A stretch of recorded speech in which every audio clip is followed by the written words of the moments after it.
Corona की दूसरी लहर ने फिर से देश में आम जनजीवन और व्यापार को ठप कर दिया है। लगातार बढ़ते संक्रमण के कारण सरकार को मजबूरन वीकेंड लॉकडाउन और रात्रिकालीन कर्फ्यू लगाना पड़ा।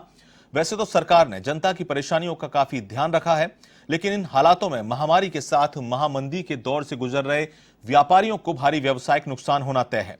फिर भी ज्यादातर व्यापारिक संगठन मुख्यमंत्री अशोक गहलोत के साथ हर मुश्किल में साथ निभाने को तैयार हैं। पेश है एक रिपोर्ट।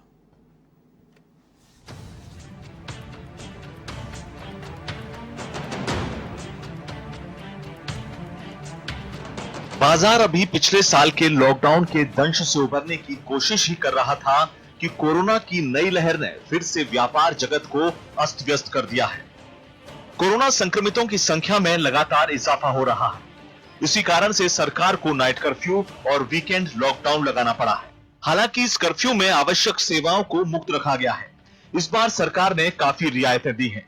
इस लॉकडाउन का असर निर्यातक इकाइयों के साथ औद्योगिक उत्पादन करने वाली इकाइयों पर नहीं होगा। निर्माणाधीन प्रोजेक्ट्स और कृषि उपज मंडियों में भी काम सुचारू रूप से चलेगा। जयपुर व्यापार महासंघ के अध्यक्ष सुभाष गोयल का कहना है कि कर्फ्यू और लॉकडाउन से व्यापारिक नुकसान होना तय है, लेकिन इस आपदा की घड़ी में सभी व्यापारी सरकार के साथ हैं। प्रशासन को कर्फ्यू के दौरान व्यापारिक प्रतिष्ठानों की सुरक्षा का ध्यान रखना होगा। तो सरकार द्वारा कहीं रास्ते में रोकने के लिए या तो उनको पास बना के दिया जाए, या उनको अपने व्यापार मंडल के कार्ड पे या अपने दुकान के कार्ड पे उनको आने दिया जाए और जाने दिया जाए, जिससे कि रास्ते में उनको अनावश्यक परेशानी ना हो और उनको अपने गंतव्य तक अपना सामान पहुंचा सके। हम चाहते हैं कि हर व्यक्ति तक हमारा सामान पहुंचे, खाद्य सामग्री तो पक्की पहुंचे, जिससे कि उनको खाने में कहीं कमी नहीं आए और सरकार इसमें पूरा सहयोग करे। हम व्यापारी उनके सहयोग के लिए तैयार हैं और जो लॉकडाउन है उसकी पालना ठीक है। इस समय महामारी बहुत ज़्यादा संख्या में फैल गई है। जो सरकार ने फैसला दिया हम सह स्वीकार है। कोरोना का ज्वेलरी और सराफा कारोबार पर दोहरा असर पड़ा है। एक तो सोने चांदी के भाव आसमान पर पहुंच गए और दूसरा बाजार से खरीदार गायब हो गए। अब शादियों का सीजन शुरू होने वाला है तो कर्फ्यू और लॉकडाउन शुरू हो गया।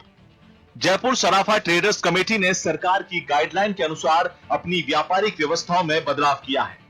वीकेंड पर लॉकडाउन के बाद सोमवार से ज्वेलरी और सराफा ट्रेड से जुड़े प्रतिष्ठान सुबह 9 बजे खुलेंगे।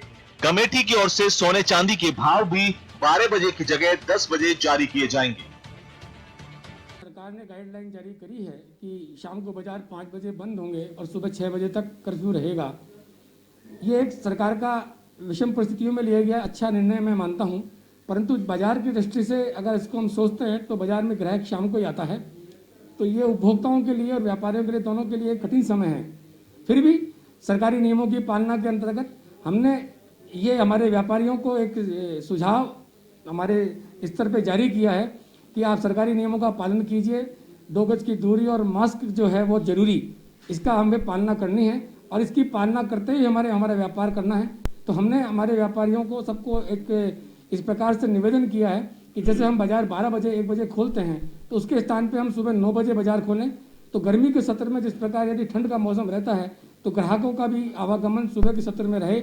और हमने इसके साथ साथ ही हमारे व्यापारियों के लिए जो हमारे जो भाव जो खोलने की प्रक्रिया है सुबह ज्वेलरी के, तो हम करीब 12 बजे करीब खोलते हैं, तो वो हमने आज से ही सुबह 10 बजे खोलना प्रारंभ कर दिया है, जिससे ज्वेलर्स को, व्यापारियों को, सबको वो भाव से जानकारी रहे और वो अपने व्यापार को सुगमता से कर सके। कोरोना का संघर्ष अभी लंबा चलने वाला है। व्यापारी वर्ग भी इस बात को समझ रहा है। अनुशासित होकर ही इस महामारी पर विजय पाई जा सकती है। जो लापरवाही पहले हुई वो दोबारा ना हो। मास्क और सोशल डिस्टेंसिंग हमारा जीवन ही नहीं, व्यापार को भी बचाएंगे। ये वक्त सभी के लिए मुश्किल है, लेकिन धैर्य और कोरोना गाइडलाइन की पालना से कोरोना को फिर से शिकस्त दी जा सकती है। कैमरामैन विजय गिरी के साथ एवन टीवी के लिए वीके शर्मा की रिपोर्ट।